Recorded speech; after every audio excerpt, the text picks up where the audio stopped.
Assalamualaikum warahmatullahi wabarakatuh.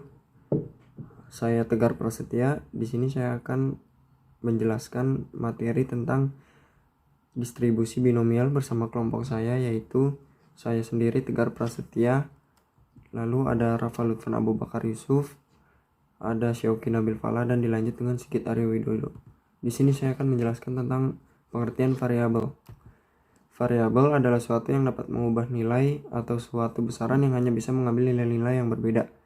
Variabel acak atau random variable adalah deskripsi numerik dari hasil percobaan yang terjadi pada percobaan yang bersifat acak. Variabel acak dapat dibagi dua, yaitu yang pertama ada variabel random discrete atau cacah. Adalah variabel acak yang tidak mengambil seluruh nilai yang ada dalam sebuah interval atau variabel yang hanya memiliki nilai tertentu saja. Yang kedua ada variabel random atau continue, adalah variabel acak yang mengambil seluruh nilai yang ada dalam sebuah interval pada garis bilangan. Misalkan x adalah variabel random discrete, maka peluang dari x dapat dirumuskan px sama dengan n faktorial per n dikurang x faktorial dikali x faktorial, lalu dikali px kali q. Lalu ada contoh soal variabel. Pada pelantunan dua buah dadu serentak satu kali, buatlah tabel dan fungsi distribusi peluang munculnya dua mata dadu yang jumlahnya lebih dari 8.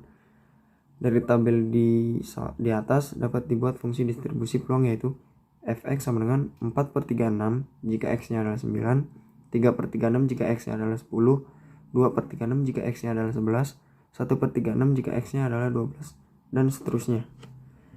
Lalu lanjut ke penarikan kesimpulan. Penarikan kesimpulan dari suatu populasi. Yang pertama ada sampling seadanya. Ciri-ciri sampling seadanya adalah pengambilan sampel yang dilakukan pada kondisi paling mudah. Kesimpulan yang bersifat sementara, objek yang dipakai sebagai sampel harus memenuhi syarat dan masih bisa digunakan dalam penelitian sosial.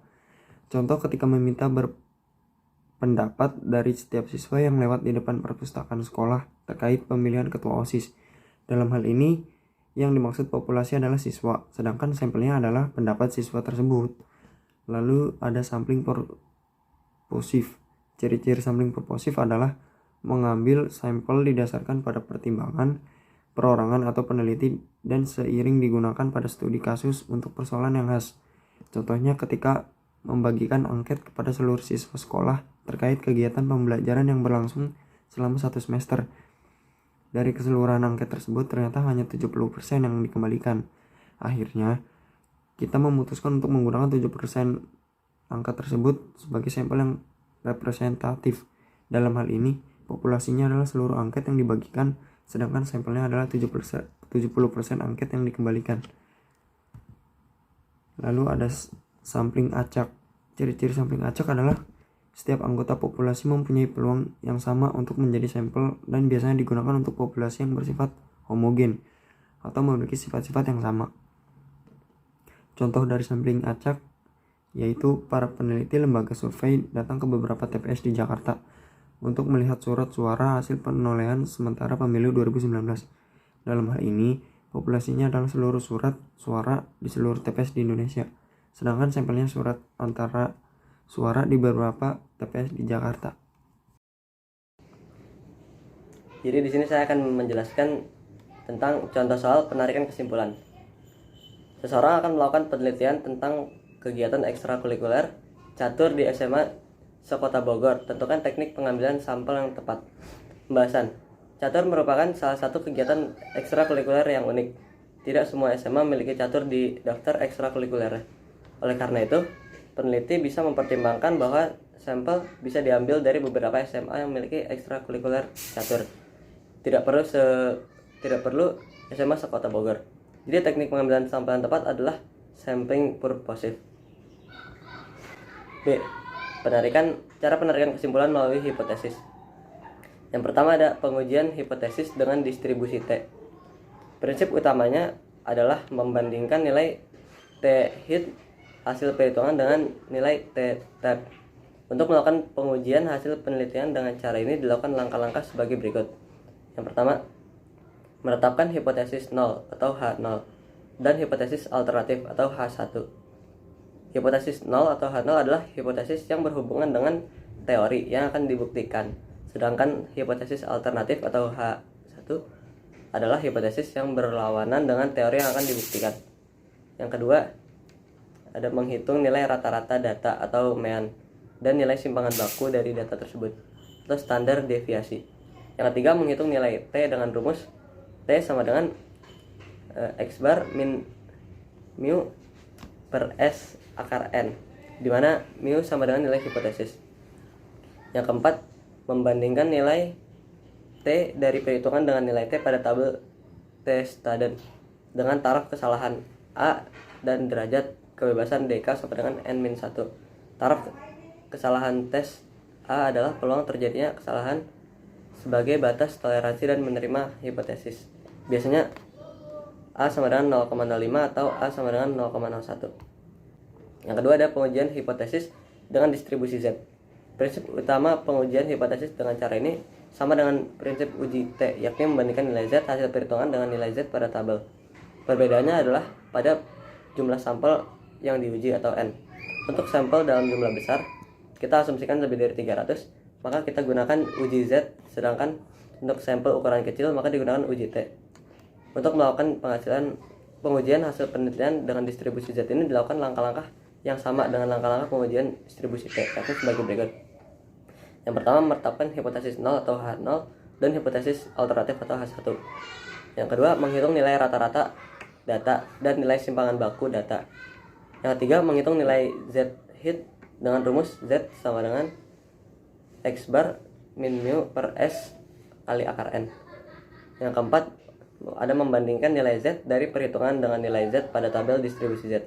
Tabel ini berisi nilai peluang untuk nilai Z dari 0 sampai 4,095. Lalu ada contoh soal penarikan kesimpulan melalui uji hipotesis. Seorang mahasiswa akan meneliti daya tahan produk lampu listrik jenis X yang diperkirakan memiliki daya tahan 8 bulan terhadap 20 orang konsumen. Dari hasil penelitian diperoleh rata-rata daya tahan lampu 7,5 bulan, simpangan baku 1,5 bulan, dan taraf kesalahan 5%. Apakah kesimpulan dari penelitian itu? Penyelesaiannya, langkah pertama adalah menetapkan hipotesis, yakni H0 sama dengan produk lampu listrik jenis X memiliki daya tahan selama 8 bulan. Yang kedua ada tentukan H1, yaitu produk lampu listrik jenis X memiliki daya tahan kurang dari 8 bulan. Gunakan uji satu arah kiri. Langkah berikutnya adalah menghitung nilai rata-rata dan nilai simpangan baku. Dari data diperoleh X bar atau rata-rata sama dengan 7,5 dan S sama dengan 1,5, sehingga diperoleh T sama dengan X bar min mu per S dikali akar N. Lalu sama dengan 7,5 dikurangi 8 dibagi 1,5 dikali akar 20, yaitu hasilnya min negatif 1,4907. Selanjutnya membandingkan nilai T dari perhitungan dengan nilai T pada tabel T student dengan uji satu arah. Untuk uji satu arah dengan taraf kesalahan 5% diperoleh nilai A sama dengan 5% atau 0,05, dan derajat kebebasan DK sama dengan 20 dikurangi 1 itu sama dengan 19. Dari tabel student diperoleh nilai T sama dengan 1,729133. Karena negatif 1,4907 lebih besar dari negatif 1,729133, maka hal ini menunjukkan bahwa T hit lebih besar dari negatif T tap. Artinya H0 diterima. Dengan kata lain, produk lampu listrik jenis X memiliki daya tahan selama 8 bulan. Saya akan menjelaskan tentang peluang binomial. Distribusi peluang binomial. Fungsi distribusi binomial. Tadi telah dibahas kalau binomial itu ada dua macam kejadian, yaitu sukses dan gagal. Oleh karena itu, jumlah peluang kedua kejadian dalam setiap percobaan akan sama dengan 1 karena nilainya berimbang. Misal P itu gagal dan P itu sukses dan Q itu gagal. Jadi P tambah Q sama dengan 1. Contohnya pada pelemparan sekeping uang logam, saat uang logam dilemparkan 4 kali, kemungkinan akan muncul di sisi gambar dan sisi angka Jika kemunculan sisi gambar dianggap sukses, maka kemunculan sisi angka sudah pasti gagal. Secara umum, rumus peluang binomial X kejadian yang diharapkan dari percobaan binomial dinyatakan sebagai berikut. Ada keterangannya, P n X sama dengan koefisien binomial, X sama dengan banyaknya kejadian yang diharapkan dengan X sama dengan 0, 1, 2, dan N seterusnya. P adalah peluang kejadian yang diharapkan atau suksesnya, Q peluang kejadian yang tidak diharapkan, berarti gagalnya. Fungsi distribusi binomial kumulatif. Peluang paling banyak X kejadian yang diharapkan dinamakan fungsi distribusi binomial kumulatif. Misalkan X sama dengan T, maka peluang paling banyak T kejadian yang diharapkan adalah sebagai berikut. Di sini ada keterangannya, C n X sama dengan koefisien binomial, X sama dengan banyaknya kejadian yang diharapkan dengan X sama dengan 0, 1, 2, dan seterusnya. P yang diharapkan, peluang yang sukses atau yang diharapkan. Q adalah peluang yang tidak diharapkan atau yang gagal. Syarat penggunaan distribusi binomial. Adapun syarat penggunaan distribusi binomial adalah sebagai berikut. Percobaan dilakukan sebanyak n kali untuk suatu bilangan asli n. Hanya menghasilkan dua kemungkinan untuk setiap percobaan. Sebagai contoh, berhasil atau gagal. Setiap percobaan harus saling bebas, mutually independent. Artinya kejadian pada percobaan yang satu tidak memengaruhi kejadian pada percobaan yang lain. Besarnya peluang untuk masing-masing kemungkinan pada setiap percobaan harus sama.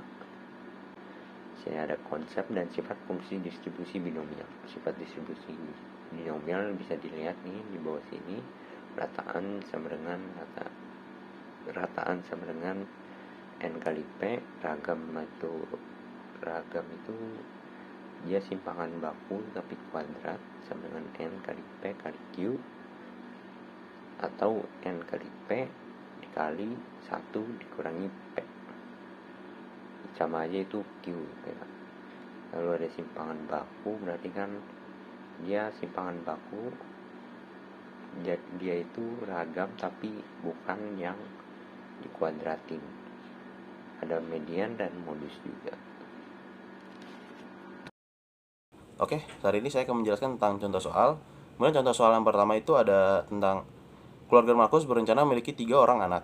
Bila X merupakan kejadian lainnya anak laki-laki, maka yang dicari itu A, hitunglah probabilitas kelahiran 2 anak laki-laki. Kemudian yang B-nya itu hitunglah rata-rata dan simpangan baku perubah acak X. Dengan menggunakan penyelesaian A, yaitu mencari probabilitas kelahiran 2 anak laki-laki. Kelahiran 2 anak laki-laki berarti nilai X sama dengan 2. Berarti P buka kurung X besar sama dengan X kecil sama dengan N per X dikali P pangkat X buka kurung 1 dikurang P tutup kurung pangkat N min X. Kemudian P besar dikali X besar sama dengan 2. Jadi sama dengan 3 per 2 dikali 0,5 pangkat 2. Kemudian 1 dikurang 0,5 di pangkat 3 min 2. Sama dengan 3 faktorial per 2 faktorial dikali 3 min 2 faktorial. Kemudian dikali 0,5 pangkat 3 faktorial sama dengan 0,375. Jadi peluang kelahiran 2 anak laki-laki tersebut adalah 0,3375. Kemudian lanjut ke penyelesaian yang B. Rata-rata perubah acak X atau distribusi binomial dinyatakan oleh NP sama dengan 3 kali 0,5. Jadi sama dengan 1,5. Simpangan baku perubah distribusi binomial dinyatakan oleh akar NPQ sama dengan akar 3 dikali 0,5 dikali 0,5. Jadi sama dengan 0,866. Dengan Q menyatakan peluang kejadian kelahiran anak perempuan. Kemudian lanjut ke contoh soal yang kedua. Regia melakukan latihan tendangan penalti sebanyak 3 kali. Peluang sukses melakukan tendangan sebesar 4/5. Tentukan peluang Regia mencetak 2 gol. Dengan pertanyaannya itu yang mencari P-nya itu. Peluang sukses mencetak gol, maka P-nya 4/5. Kemudian untuk Q-nya itu peluang gagal mencetak gol, maka Q sama dengan 1 dikurang P sama dengan 1 dikurang 4/5 atau sebenarnya jadi 1/5. Oke, penyelesaiannya itu tanpa rumus binomial ya. Yang pertama itu tanpa rumus binomial, kemudian yang kedua menggunakan rumus binomial.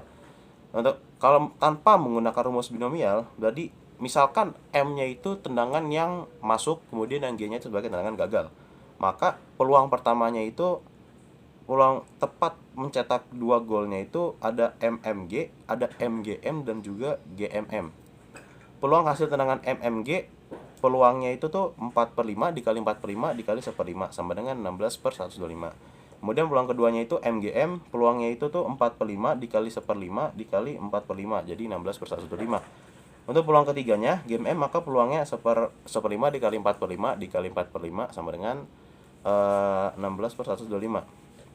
Dengan demikian peluang Regi mencetak 2 golnya itu tuh 16/125 ditambah 16/125 ditambah 16/125 sama dengan 0,384. Itu untuk cara yang tidak menggunakan, tanpa menggunakan rumus binomial. Kemudian ini yang menggunakan rumus binomial.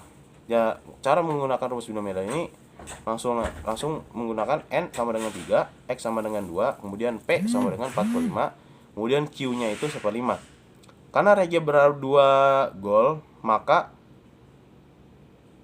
F2 sama dengan 2 kali 3 kali 4/5 sama dengan C 3,2, kemudian 1/5 pangkat 2 dikali 1/5 3-2 sama dengan 3 dikali 16/25 dikali 1/5 sama dengan 48/125 sama dengan 0,384. Jadi peluang Regi mencetak 2 gol itu sama dengan 0,384. Lakukan latihan tendangan penalti sebanyak 3 kali. Peluang sukses melakukan tendangan sebesar 4/5. Tentukan peluang Rudi mencetak gol yang paling banyak 1 gol. Ini soalnya sama seperti sebelumnya, yaitu mencari menggunakan rumus binomial dan tanpa menggunakan rumus binomial. Jadi kalau tanpa menggunakan rumus binomial, ini dapat diketahui dulu ya. Kalau P ini peluang sukses yang melakukan gol 4/5, kemudian kalau Q ini peluang gagalnya 1/5.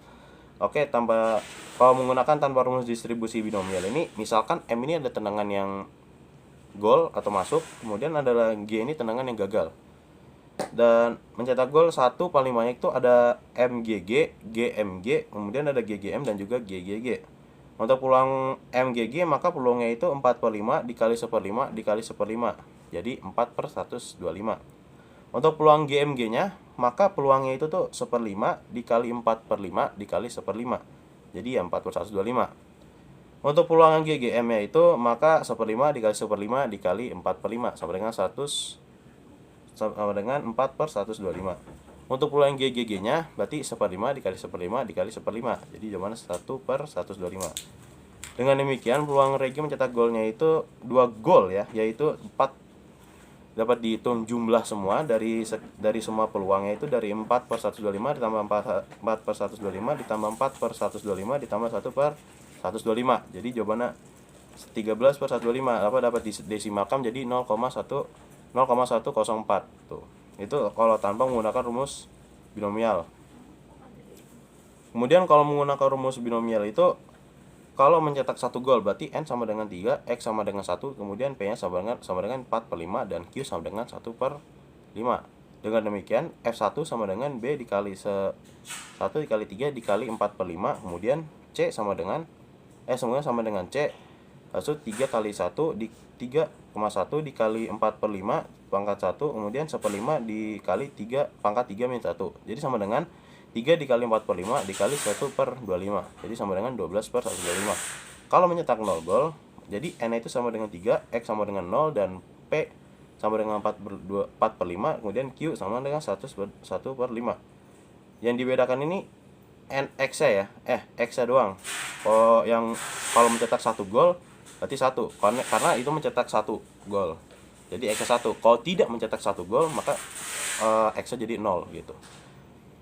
Kemudian jadi peluang Rudi mencetak paling banyak 1 gol yaitu 12/125 ditambah 1/125. Jadi 13/125.